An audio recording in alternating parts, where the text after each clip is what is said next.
First question from Mr. Alvin Baltasar, Radyo Pilipinas. Mr. President, magandang umaga po. Hi sir, good morning po. Oh, there. Mr. President, kahapon po nagkaroon kayo ng sectoral meeting.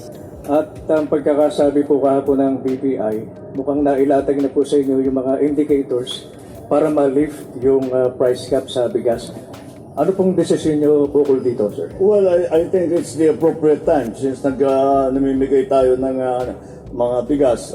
Yes, we are, as of today, we are lifting the price caps on the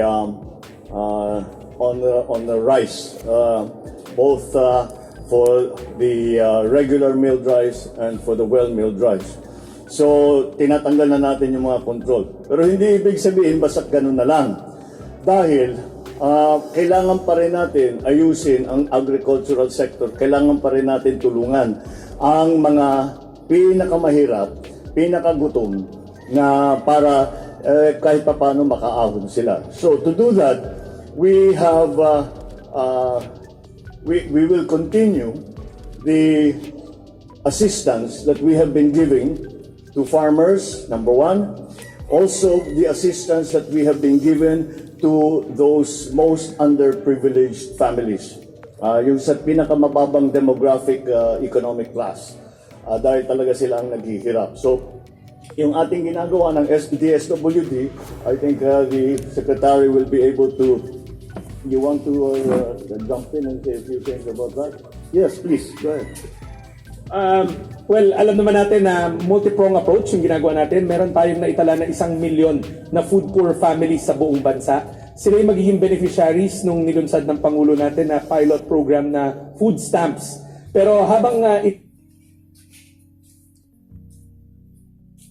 natin yung pilot nun, tuloy-tuloy naman tayo mag-distribute ng assistance to individuals in crisis situation. Ito yung araw-araw nakikita nyo sa ating mga field office kung saan nakakatanggap sila ng food assistance. At yung food assistance na yun yung ginagamit nila pambili ng bigas dahil readily available naman sa ating mga merkado ang murang bigas. At tuloy-tuloy yan, it's a mainstay program ng departamento. Pinag-utos po ng Pangulo kahapon at pinagtibay naman ng departamento na pag-iigtingin pa natin yung pag-distribute ng assistance to individuals in crisis situation. Wow. Maraming salamat. Yan ang maganda. Thank you, Secretary Rex. Yun ang aming ginagawa dahil naman meron tayong ina-anticipate, hindi natin makontrol pa rin ang market, pero para naman kung meron pang mangyari at ito'y maging mas mahirap para sa certain sector of our society, talagang ginagawa na natin ito, tumutulong na tayo, but we are going to continue and watch very closely kung sino ang mga tatamaan. Bukod pa rito, because we have to support the value chain, because we're still talking about production. Ang aking sa rice tarification law, merong nakamandate doon na 10 billion every year for the RCEF. Wow. Hindi RCEF, yung RCEF, yung namimigay ng mga gamit, mga traktor, mga Wow, dryer, galing naman. mga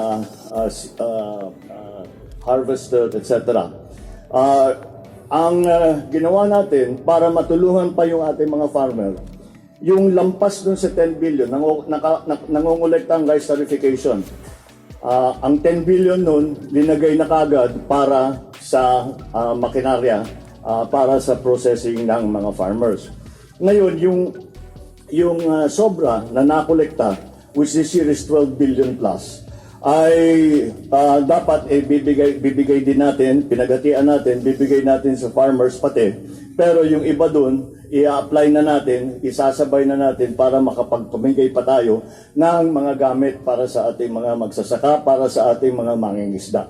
So that will go into the general dryers, siguro meron pang the cold storage for the fishermen.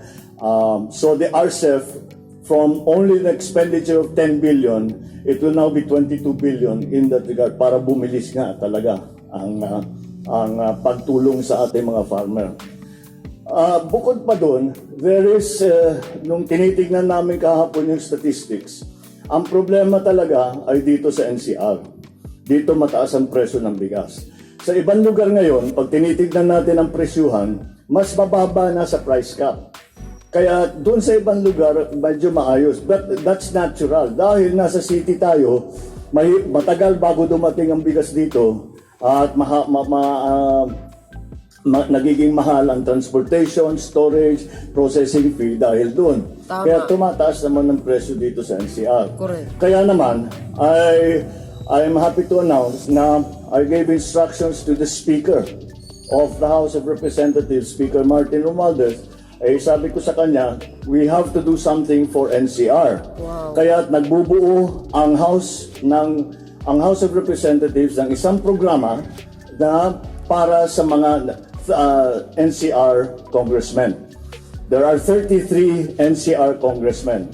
Ngayon, ang gagawin is the 33 NCR congressmen will be giving the assistance na magbibigay tayo ng bigas doon sa iba't ibang area dito sa Metro Manila, dito sa NCR.